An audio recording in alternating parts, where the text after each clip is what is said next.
Now, Helen Gurley Brown, the editor of Cosmo, you had some interesting conversations with her, and you learned some interesting things you share in your book about how Cosmo got across a certain philosophy or message to women at the time. Can you share more about that? Right. She taught that sex without the kids and hard work will set you free. That was Gurley Brown's philosophy. She was had been a copywriter in California. She was one of the biggest advertising copywriters in the country. She was very good at what she did. And then she took Cosmopolitan, which had been a homemaker's magazine, and turned it into a sex rag, basically. And it was very, very popular in those days. Cosmo was the hottest women's magazine in the nation. And that was her philosophy. Hard work and sex without the kids will set you free. She didn't have children. She was married, but she didn't have children, nor did she want them. She said children were more of a nuisance than a blessing. And you could get married, but you should have abortions, or you should use the pill. And if the pill failed, you should have an abortion. Can you tell me more how she instructed you and other writers, to sell her particular ideology? We made up a lot of those stories. It was just, for example, a young woman, her name is Mia, she goes to Paris, she meets a man on the Champs-Elysees. That night, they fall in love that day. They go to a hotel on the left bank, and the next morning, she knows that she's in love. It's all beautiful. It was all made up. There was no Mia, there was no hotel on the left bank. It was all an illusion. And we created this fantasy world. The Cosmo girl, at least in the beginning, before a lot of women began to buy into it, the Cosmo girl was just a sexual fantasy. She was a marketer's dream, however, because she would work hard, and she was on the pill, and she would get an abortion, so they weren't going to have to fire her for being pregnant, because she was never going to get pregnant. Okay, she didn't press for working women's rights. She didn't press for family rights. She didn't press for child care. She just worked hard and for the corporation. Basically, she was a man. So so it would make sense. I mean, Helen Gurley Brown's sexual revolution. Then, what was abortion to them? How did abortion fit in with their plans? Well, first of all, Helen Gurley Brown, I don't know if she ever had an abortion. She did not get married until she was 37. She was married for 50 years to the same man. But the reason abortion fit into her plans of the way women should get ahead was because she was selling the life that corporate America wanted women to live. So that they could have women working, but they wouldn't have to mess around with all that. So in that way, pregnant women and moms were an inconvenience to Helen Gurley Brown, just like they were to a lot of employers. There was a secret that nobody knew, is that mothers were not actually in the magazine. You never saw a mother in the magazine. You never saw a child in the magazine.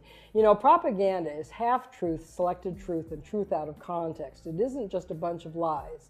And one thing that people don't recognize about propaganda when they look at it is look for the things that aren't there. The things that are invisible. The mother and the child was invisible in the Cosmo girl philosophy. They did not tell us that all of that, being my own person and I'm independent, would lead to separation, loneliness, celibacy, and lesbianism. They didn't tell us that if you give up the man, you're going to take one of these things and it's worse and it will destroy your nation. They didn't give us that information. They made us think that it was some kind of glorified position to brag about the fact that I got my own job, my own credit card, my own car, so I don't need no man. I don't even know how we got that mixed up. Ain't none of that got nothing to do with being with no man.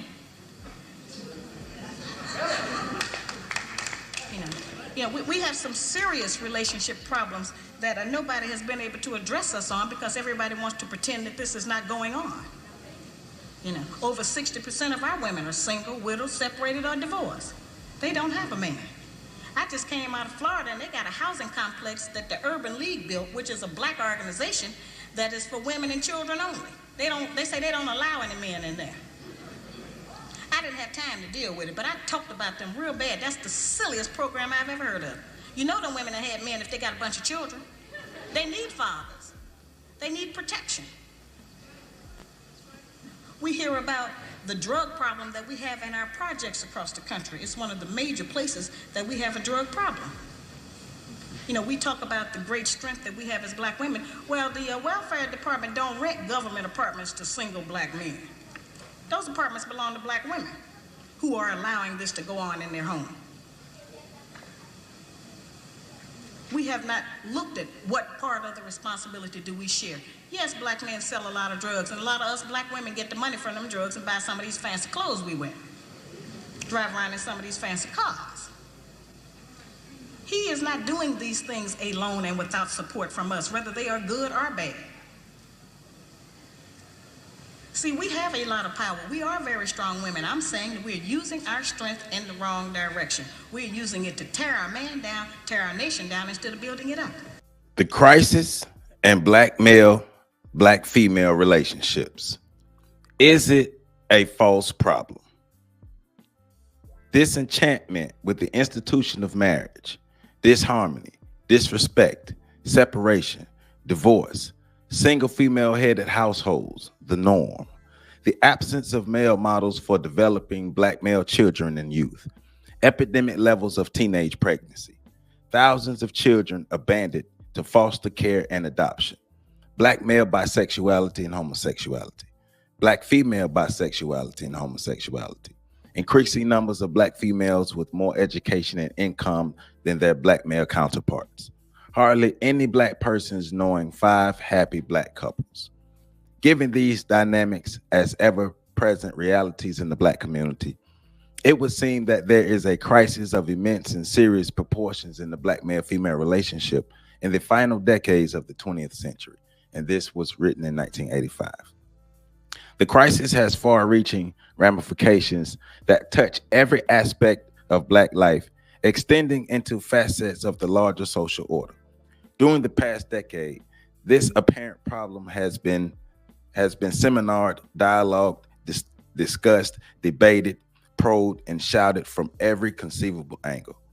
Innumerable remedies have been proposed. No matter from what angle this issue is approached, the problems don't disappear.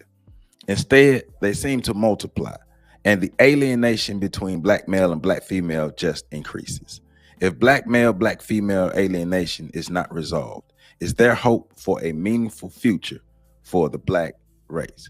Welcome back, welcome back, welcome back. Happy Monday, welcome back to On the Shoulders of Giants. As we finish our last video of reviewing the ISIS Papers, The Keys to Colors by Dr. Frances Cress Welsing. Great book, great book, great book. It's a must read for anybody seeking to understand what racism is and how racism affects us. So we're reading chapters 23, 24, and 25 today. And our focus today is the propaganda that was given to the black woman that helped lead to the downfall of the black family. The black woman was lied to. The black woman was sold a dream. The black woman was sold propaganda by the white woman. Now, in this particular chapter 23, I read the first 2 paragraphs of the first page of chapter 23. The title of it is The Crisis in Black Male, Black Female Relationships. Is it a false problem? And that's an interesting question, because think about how I started this video. I started this video with a clip of a lady named, what's her name? Sue Ellen Browder. Okay, so I started this with a clip of Sue Ellen Browder talking about her time as the editor and a writer for Cosmo magazine. And she was basically explaining how Cosmo helped to create, or even created, the sexual revolution. The original editor of the Cosmo magazine, she had an idea of this free, independent woman. That idea was given to the white woman, and then that idea was given to the black woman by the white woman. That idea was spread through white women from the Cosmo magazine. The problem we can see in our community is it was internalized a way that white women didn't internalize it, and it led to the further destruction of the black family. So going back to what Dr. Frances Cress Welsing is asking, is the crisis in the black male, black female relationship, is it a false problem? Basically, she's saying black people didn't wake up one day and just say, we don't like each other. There are factors that led to the breakdown of the black family. There are factors that led to this rise and this creation of the independent woman that has helped to lead to the further destruction of the black family. Now, we understand what the Pookies and Ray Rays have already done. Pookies and Ray Rays have 50% of it. The independent women and the Pookishas have 50% of it, right? But we're getting to the root of the problem. So Sue Ellen Browder is explaining the role that basically white women played in creating this rift between black men and black women. Black women were sold a lie from white women. The independent woman for the white woman, at the end of the day, you even see she explained the editor of the magazine. At the end of the day, the editor got married and was married for 50 years, yet the black woman, it led to the breakdown of her family. Let me read this about Sue Ellen Browder. Sue Ellen Browder wrote fake news before fake news ever was a thing. And remember, propaganda. She explained propaganda. Except she prefers not to call it that. Not because she's embarrassed to admit she wrote fake news, although she's certainly not proud, but because she thinks the term fake news is too vague to understand. Browder, a Cosmopolitan magazine writer for 20 years, described what she wrote as propaganda. The goal: to sell women the idea that sexual liberation is the path to the single woman's personal fulfillment. The goal is to sell women on the idea that that sexual liberation is the path to the single woman's personal fulfillment. Propaganda is very sophisticated, Browder tells Daily Signal. It's half truth, selected truth, and truth out of context, like she said in the video. Propaganda is used not just to sell products, it's also used to sell ideas. Prior to writing for Cosmopolitan, Browder worked at a small daily newspaper in South Bay, Daily Breeze, just outside of Los Angeles. When she and her husband unexpectedly got pregnant, they were far more excited than her bosses, and she was basically fired for becoming pregnant. But she started writing for Cosmo, and in writing for Cosmo, that's when the ideas come about. Let's let her say it one more time. Let's say it one more time. Girly Brown, the editor of Cosmo, you had some interesting conversations with her, and you learned some interesting things you share in your book about how Cosmo got across a certain philosophy or message to women at the time. Can you share more about that? Right. She taught that sex without the kids and hard work will set you free. That was Girly Brown's philosophy. She had been a copywriter in California. She was one of the biggest advertising copywriters in the country. She was very good at what she did. And then she took Cosmopolitan, which had been a homemaker's magazine, and turned it into a sex rag, basically. And it was very, very popular in those days. Cosmo was the hottest women's magazine in the nation.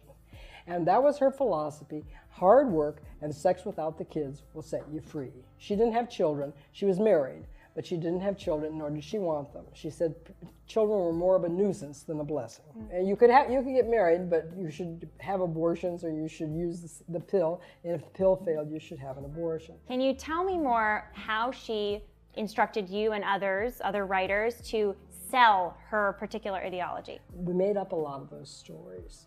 It was just, for example, a young woman, her name is Mia, she goes to Paris, she meets a man on the Champs-Elysees. That night, they fall in love that day. They go to hotel on the left bank, and the next morning, she knows that she's in love. It's all beautiful. It was all made up. There was no Mia, there was no hotel on the left bank. It was all an illusion.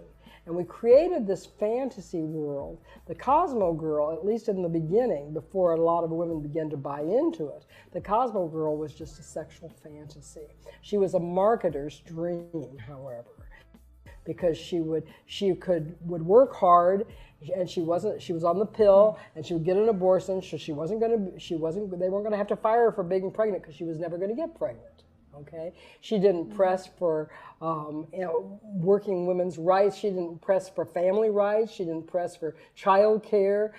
She just worked hard and for the corporation. Basically, she was a man. Propaganda.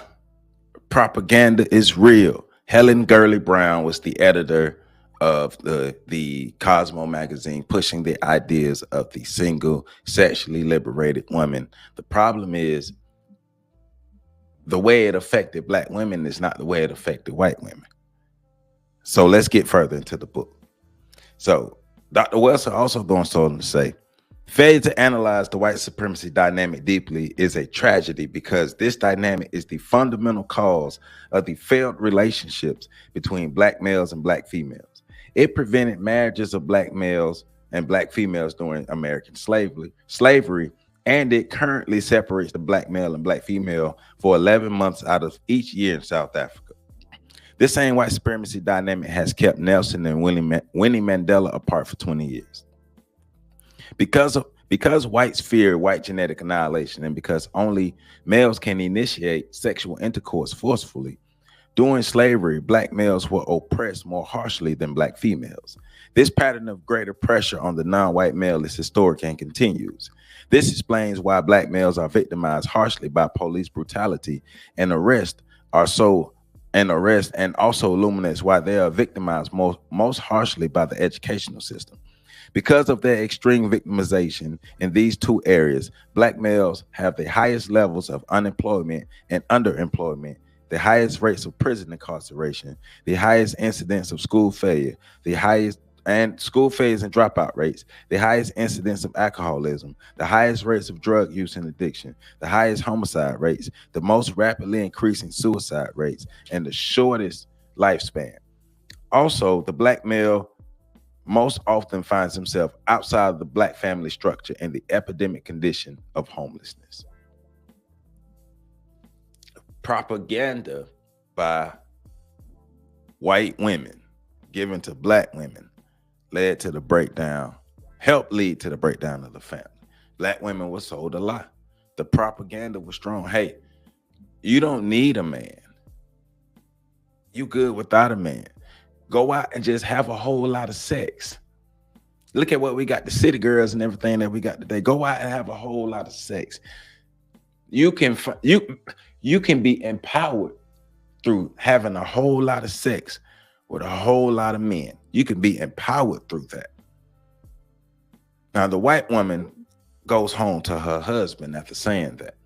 Even I was watching a video yesterday, and it's crazy because two women, Beyonce and Sierra, and we just dropped a video Friday talking about the celebrity worship, the Black celebrity worship, right? So Beyonce and Sierra. So Beyonce told Black women to be single and independent and single ladies, and she got married and went home to Jay-Z. Sierra was just lately under fire because she's telling Black women to be strong, single, and independent while she goes home to Russell Wilson. They both are Beyonce is going home to a billionaire, and Sierra's going home to a multimillionaire, but they're telling Black women to be strong, single, and independent because they all brought into the feminist propaganda that helped lead to the breakdown of the Black family. This excessive and disproportionate pressure on the Black male by the global white supremacy system produces a grave imbalance between the Black male and the Black female, even though both are victimized by white supremacy.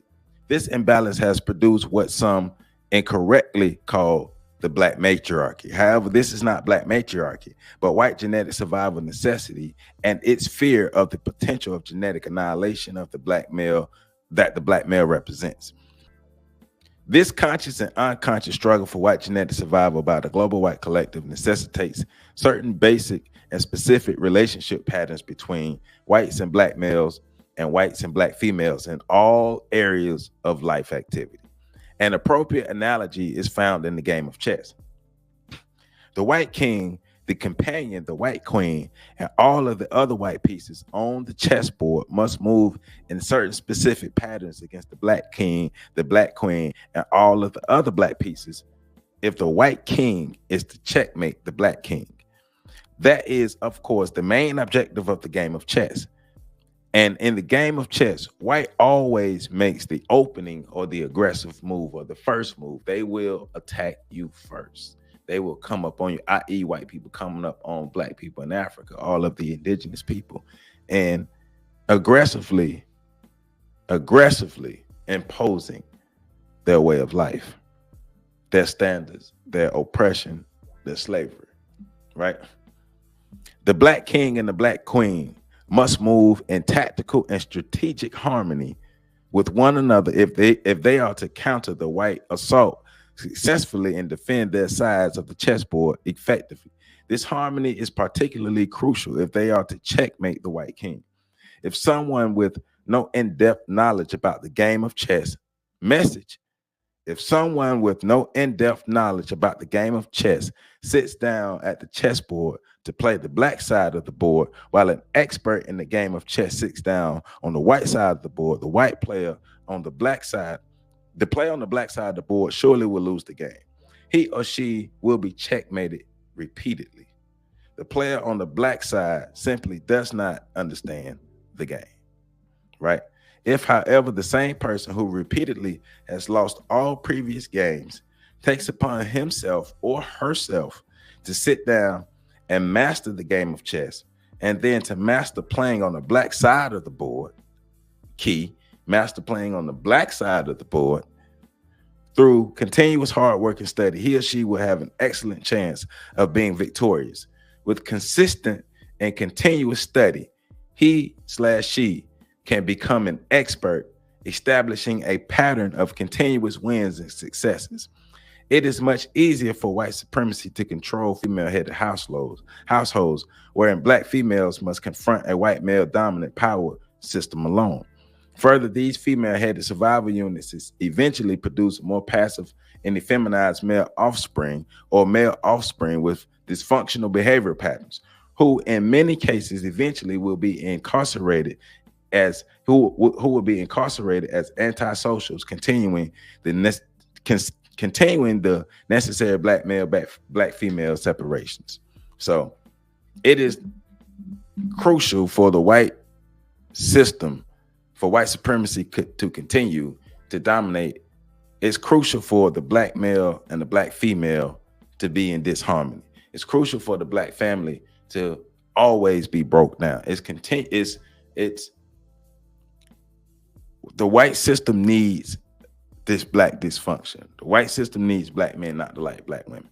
The white system needs black women not to like black men. The white system needs both of these, black men and black women, to not raise their children, to not know how to raise their children, to not have the skills to raise their children. Therefore, you will pass down generations and generations and generations of dysfunction, therefore ensuring white genetic survival, according to what Dr. Welsing is saying.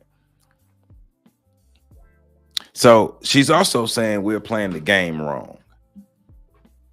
We haven't learned the game of white supremacy. That's one thing she's also saying. We have to learn the game of white supremacy, right?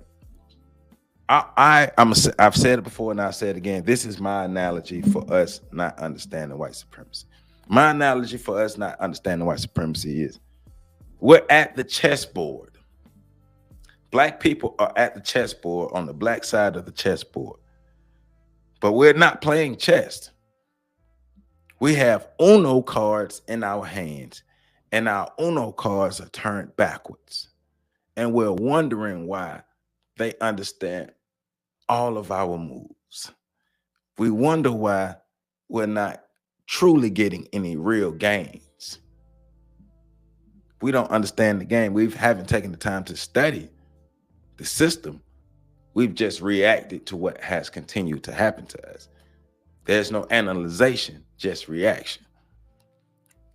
If we understood white supremacy, the number one priority for each black male and black female would not be to reach out for one another with designs of dependency, love, lust, or marriage. Instead, we would seek to master specific patterns of perception, logic, thought, speech, action, and emotional response that would counter the white supremacy dynamic scientifically.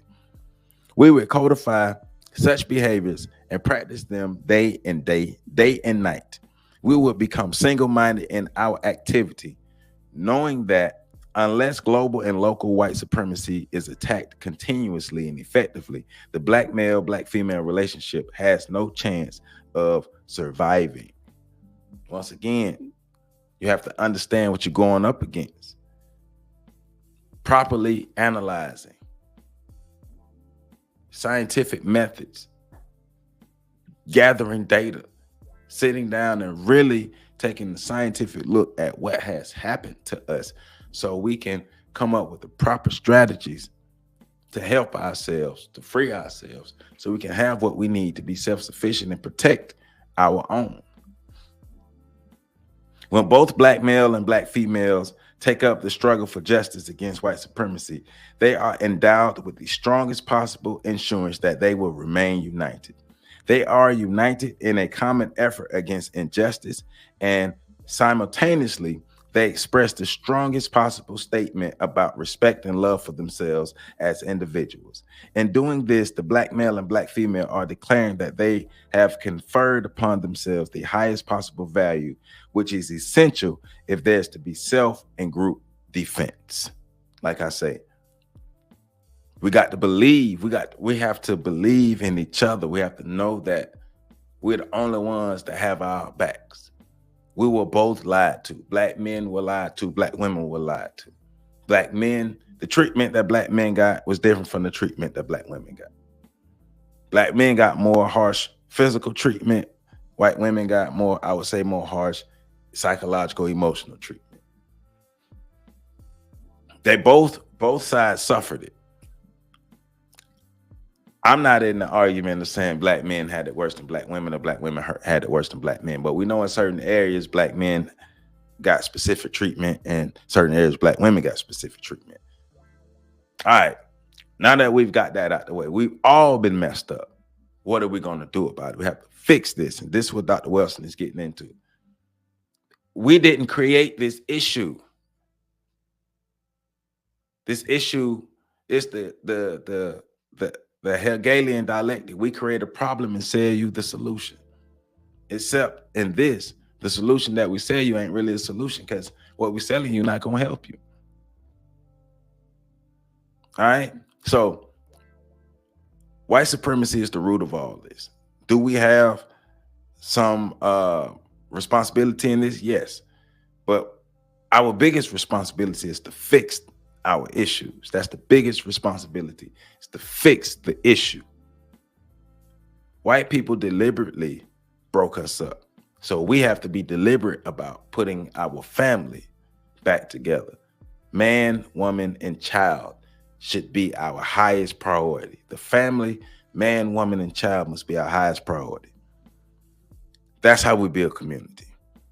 The answer to the black male, black female relationship dilemma is for black male and black female to make serious, conscious struggle against white supremacy their number one priority. Fortunately, Neely Fuller has written a textbook for victims of white supremacy, the United Independent Compensatory Code System concept, that details specific behaviors that the black male and female must adopt in order to combat effectively the force that is driving them apart. Fuller suggests that the most critical question is how black males and black females spend their time and how they use each of their 24 hours in the day. He recommends, number 1, constructive conversation. Number 2, constructive work. Number 3, sufficient eating and sleeping. And number 4, sexual intercourse no more than twice a week. These suggestions deserve our full consideration. If energy use was limited to just these activities by each black male or black female, certainly we would become more responsible towards ourselves and as individuals, which would translate into more responsible interaction with one another. It is critical that we realize our present patterns of behavior permit white supremacy to exist. I mean, yeah, they help. Our present behavior basically give white supremacy a pass to exist. What we're doing now is aiding into the system of white supremacy. All right, that's what I'm saying. Directed racial change and black behavior, as suggested above, will alter permanently the face of white supremacy, its victimization of the black male or black female, and the destruction of the black male, black female relationship. understand what really has happened to us, and fight back. Changing the way we exist. The way we currently exist, throw it out. Change the way we exist. Therefore, we can strengthen our family units. We have to understand what happened to both sides. We have to understand what happened to both black men and black women. All right? Now it's time to fix it. Now, chapter 24 is Dr. Welsing is talking about black women moving towards the 21st century. So chapter 24 is specific and directed towards black women. So it's for y'all, black women, from Dr. Frances Cress Welsing. Today, the world is going through a period of great turmoil and change. Individually, we are aware of this turmoil because social and environmental chaos brings an attendant increase in the stress we feel in our daily lives as women workers in all capacities. Wives, mothers, and individual members of the total collective that for 400 years have been oppressed. Yes, that is a difficult period for all of us human beings.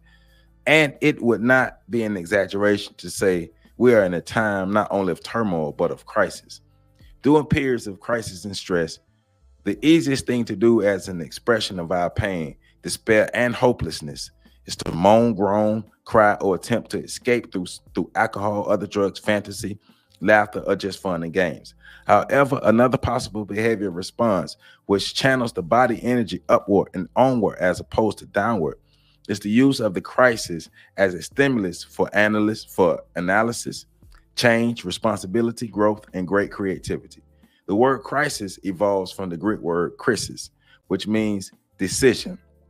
A period of crisis is a time for decision, an unstoppable and crucial time or a state of affairs when the decisions that are made and acted upon become all important in determining future events.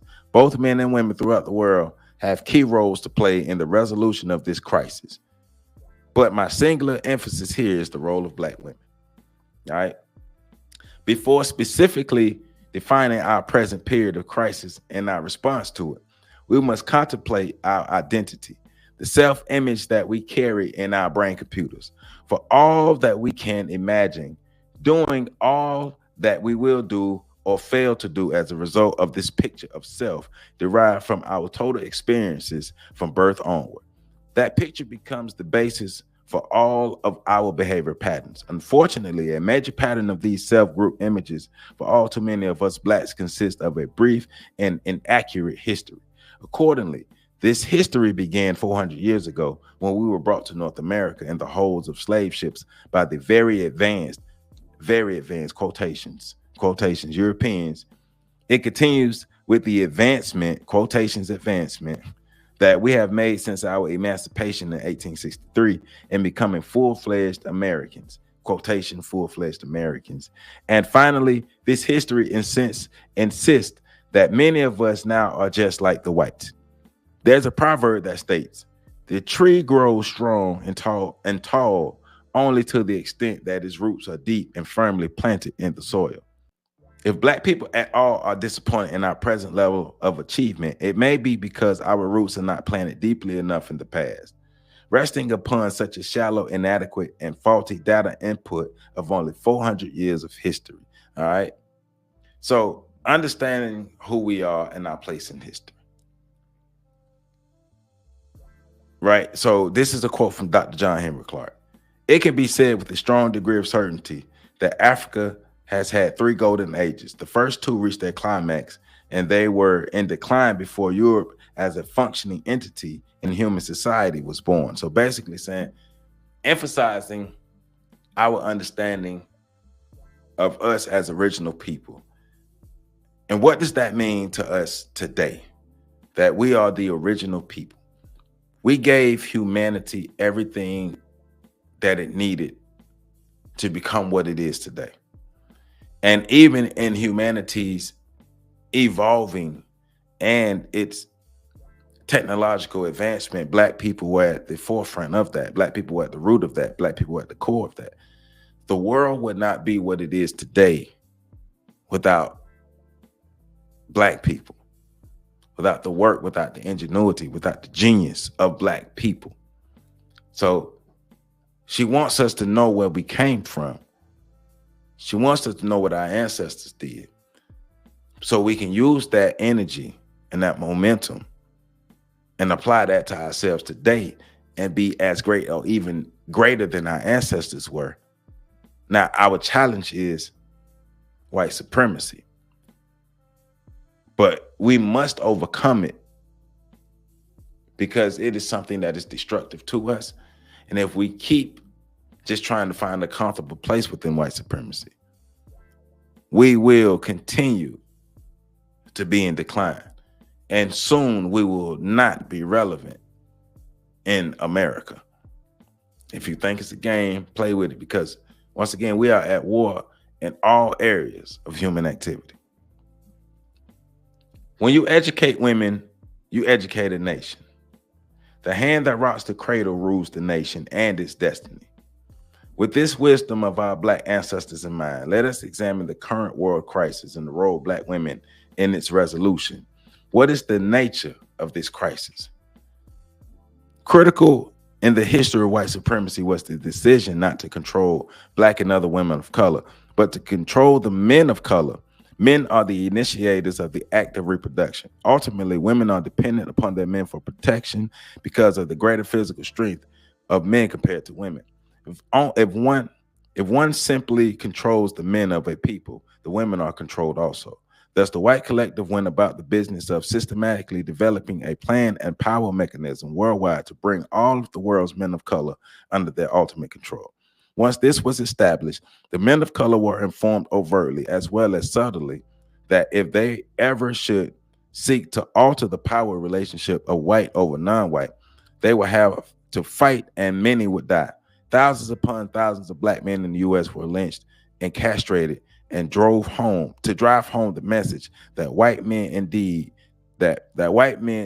intended to control the balls of the world, both on and off the court. White men are content with controlling the balls of the world. Therefore, they can ensure white genetic survival. Remember that. White males understood that they needed white women as well as Black women to help them achieve and maintain this power relationship. This is important. White women always have known that they stood to gain their own survival as whites. Black women have been confused and less clear in fully understanding how they have led to cooperate in this deadly power game of white supremacy.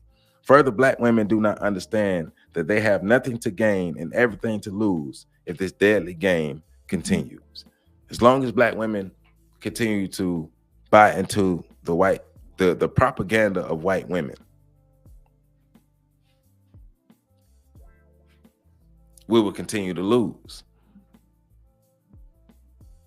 That's what she's saying in this chapter. As long as Black women continue to buy into the propaganda of white women, Black women will continue to lose. The first lessons to Black women were harsh and cruel ones of sexual assault and abuse, taking their children away and forcing them to watch their men being lynched and castrated. But then these harsh lessons were followed by milder treatment of Black women as compared to Black men. Black women were given extra food, money, clothing, and other gifts for their special personal favors to the masters. They were rewarded for correctly teaching their children to conform to the master's wishes, as well as for telling their men to calm down and be patient so that they too could be rewarded. Perhaps we, and she's saying Black women, really became seduced by the illusion of power being so close to white males. And so what's interesting is I watched a movie last night, Seven Prisoners. It was on Amazon Prime. Seven Prisoners, I believe is the name of the movie. And it was one particular, Mateo, I think was his name. They were in Brazil, and these men basically were human trafficked into being laborers. And they were not paid for their labor, but the money that was given to their family and the money that was put into them being laborers was identified as their debt, the debt that they had to pay off. But this debt was ever increasing. So they would never get out of this. So they were basically enslaved, right? And within this enslavement, the one of the main characters, Mateo, like Dr. Welsing is explaining what happened to the Black women, the white overseer realized that he needed one of them on his side. So he started treating Mateo better than he treated all of the other 6 men.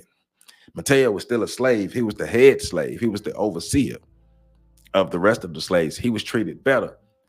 And Mateo started to believe in the better treatment. He started to believe that the white man liked him better than the rest of them. And then the white man even moved him into his quarters, gave him a gun, gave him all the things that he needed to feel more powerful and feel better than the rest of the 6 men that he was with. But the key to that is they were all enslaved. It negatively affected all of them. You were still enslaved. You're still a worker. Just because you're treated better doesn't mean your outcomes will be better. All right. We have told ourselves that these behaviors were survival tactics and the only way that we could have come this far. But as our survival increasingly is becoming threatened, we are forced to wonder if we have been mistaken in our analysis and our strategy. But again, there is something to be learned from our African past. And we must never forget that those who do not learn from history, the whole history are bound to repeat it. All right. So there's a story she talks about how Queen Cleopatra, in her attempt to save Egypt, tried to align herself with the Romans, and in aligning herself to the Romans, still ended up losing the crown. Still ended up losing Egypt. Instead of fighting with everything she had, she tried to be diplomatic and be political and be politically correct and meet them at a empathetic or at a civil level. And that's not how they operate. So eventually she lost. So she goes on to say, there were other black queens in Africa who fought the white invaders to their death. They did not submit or cooperate with the oppressors. Instead, they moved to resist and destroy the oppressive process. They urged their men to do likewise, thus leaving their marks as heroines and warriors for their people who died in honor. These black women have not been known simply as beautiful queens who committed suicide in their own disgrace.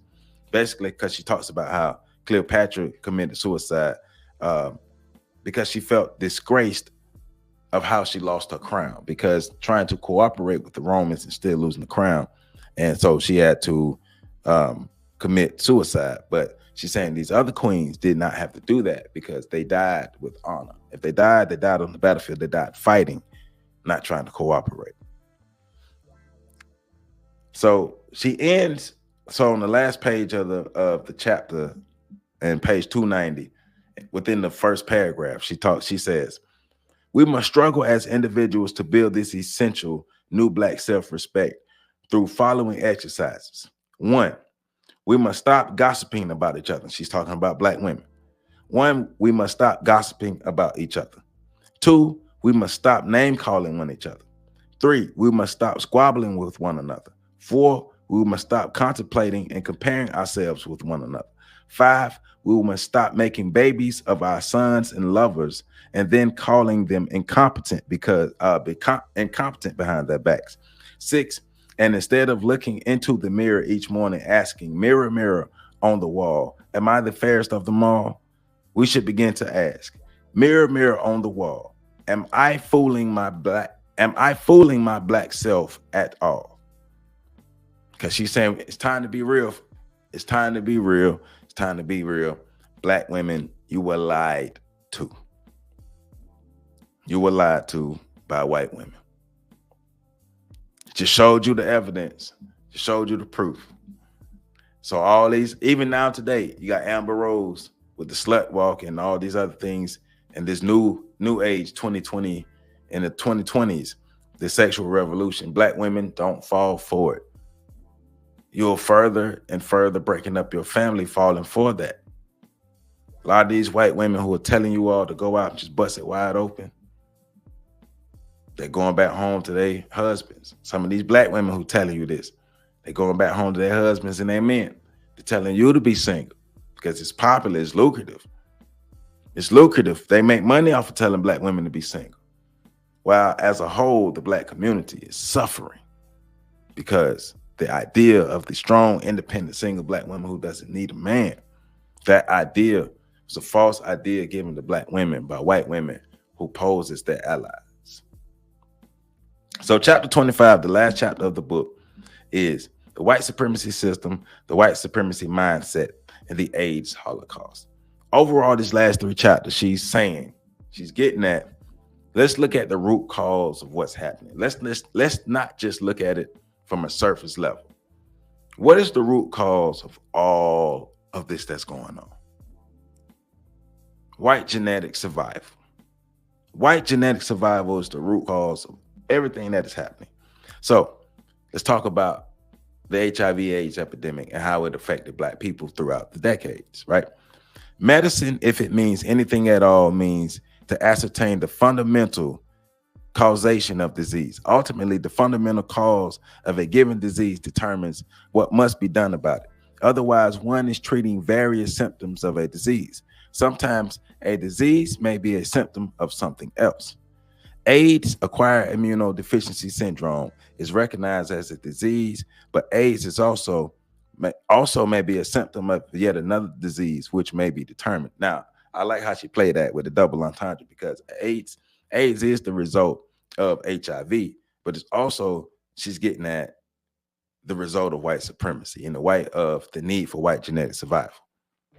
So in relationship to the present epidemic or pandemic caused by the AIDS virus, 4 questions must be raised and answered if all possible. 1, could a government, a specific power entity, cause such a phenomenon as the present AIDS epidemic pandemic, in which 75 million plus deaths have been projected? 2, would any government cause such a phenomenon, and why? 3, are there any precedents of a government causing such a massive levels of death?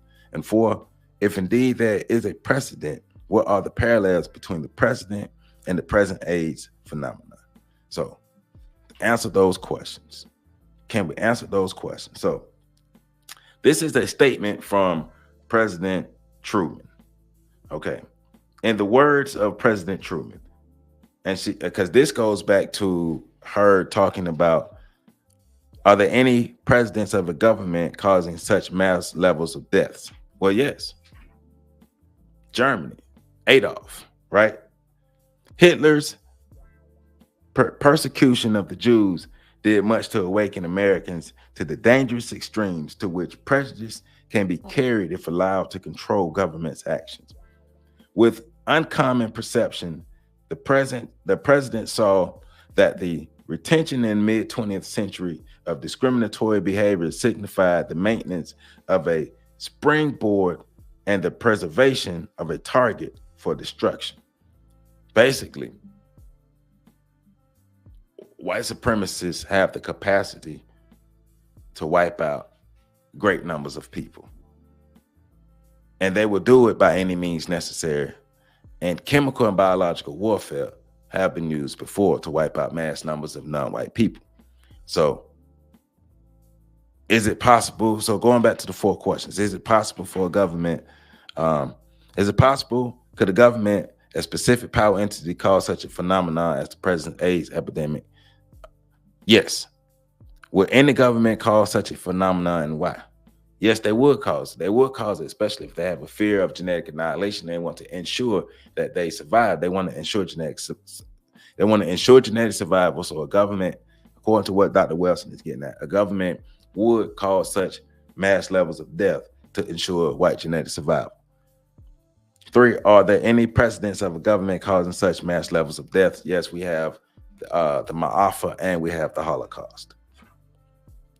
Right. So the last question is, if indeed there is a precedent, what are the parallels between the present?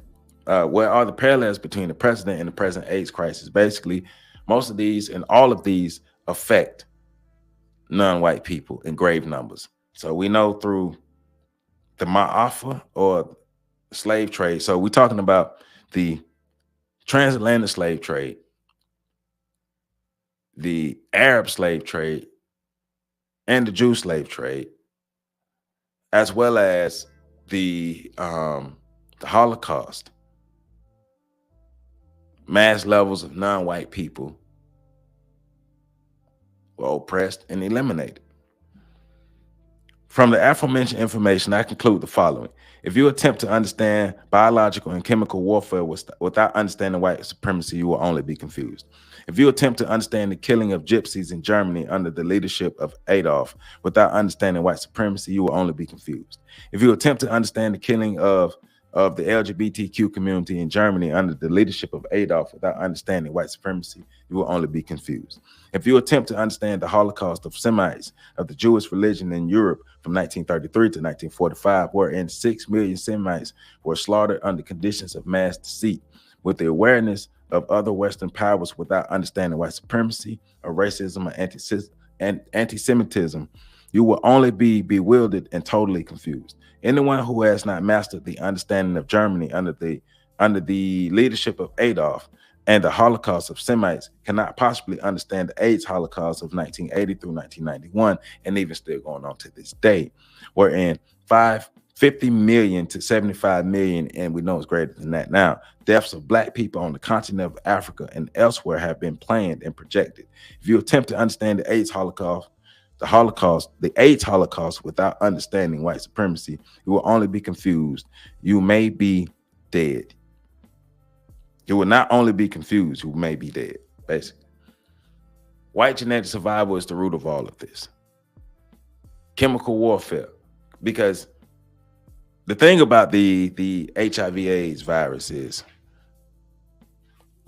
it's something that started in the first community it affected was white gay males. It first began affecting white gay males, and then the greatest population that it affected were Black gay males, and then heterosexual Black women, especially in the continent of Africa. Now we're starting to see that here in America, that the greatest population it affects is Black gay males, but now heterosexual women, and now heterosexual Black men. Black people, period, anywhere in the world had the greatest incidence, especially Black people anywhere in the world where they have great numbers, have the greatest incidences of HIV/AIDS. What's the root of all that? She's getting at. Dr. Welsing is asking, what's the root of all that? White genetic survival. All information, events, and data that are not placed in proper context or do not establish precise relationships are only nonsense. Nonsense because it deceives and causes confusion, can be used for deadly purposes. Much of the discussion herefore about AIDS is much of the information that has appeared in the electronic and print media about AIDS are experiences largely nonsensical in increasing numbers of people, especially Black people, including those in the U.S., which thus far has the largest number of documented cases of AIDS, but also in Africa, which has the largest number of projected deaths. Most disturbing and most nonsensical is the obsessive insistence on the part of people who classify themselves as white that Black people in Africa caused the spread of the AIDS virus throughout the world from their contact with the African green monkey or the vervet monkey.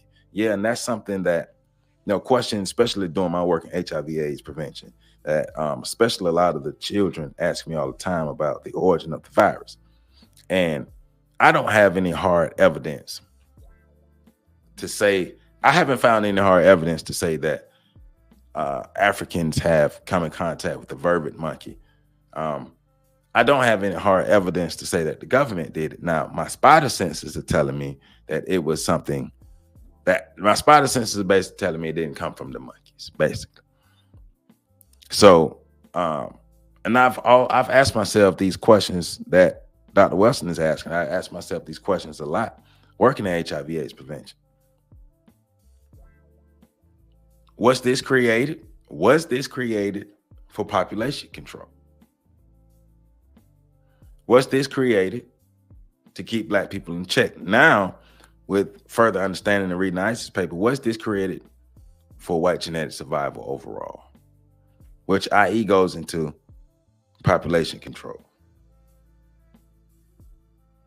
That's what happened in Germany and what happened throughout the African continent with the arrival of Europeans. And anywhere in the world where there are non-white people, where there are Black people or melanated people, non-white people basically, and they are being attacked by the people who will either be classified as white or are not as dark as they are. Everywhere in the world, you see the people who are the darkest are the most persecuted, the most oppressed, the most abused, the most eliminated, have the highest disparities. The darker they are, the greater the disparities.